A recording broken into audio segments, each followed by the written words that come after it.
Hi, my name is Tanya Gangwani, and here's the wrap of the news for the week gone by.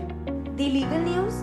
The Supreme Court Bar Association on Saturday released a list of candidates contesting for the SCBA elections 2020 to 2021 after scrutiny. Commenting about the toolkit which led to the arrest of 21-year-old climate activist Disha Ravi, former Supreme Court Judge Justice Deepak Gupta said that he could not see anything seditious about the document, but recently on Friday, the Delhi court gave a new verdict for 21-year-old climate activist Disha Ravi for 3 days under judicial custody. The Calcutta High Court last week directed the Chief Secretary of the West Bengal state to take immediate steps to set up a grievance redressal forum and mechanism in the state in terms of Section 11 of Transgender Protection of Rights Act of 2019. A special POCSO court in Mumbai has held that the posterior buttocks of a woman is also her private part, and a person who touches the same shall be liable for the offence of sexual assault. The economy news.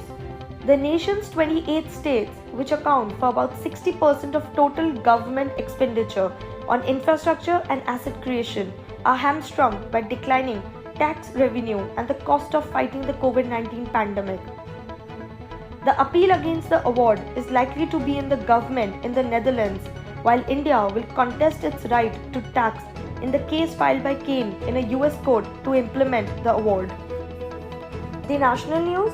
The Mathura district jail has started preparations to hang a woman for the first time in independent India. Shabnam Ali, 38, was convicted of killing 7 members of a family: her mother, her father, 2 brothers, sister-in-law, cousin and 10-month-old nephew by serving them milk laced with sedatives and then slitting their throats. As for now, Shabnam has forwarded a mercy plea to UP governor.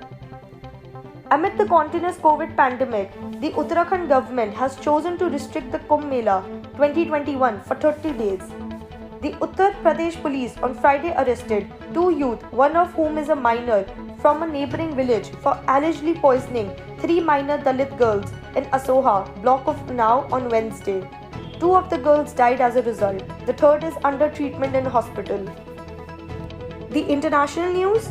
Sri Lanka's Election Commission Chairman Nimal Pancheva on Monday refuted reports saying India's ruling Bharatiya Janata Party (BJP) planning to set up a political unit in the island nation, saying the country's electoral law does not permit such an arrangement. Thousands of Amazon employees in the UK were told to self-isolate after COVID-19 test initially came back positive, but it turned out to be a false alarm.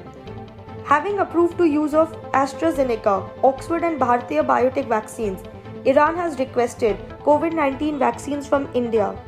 Iran has become one of more than 20 countries to have requested vaccines from India.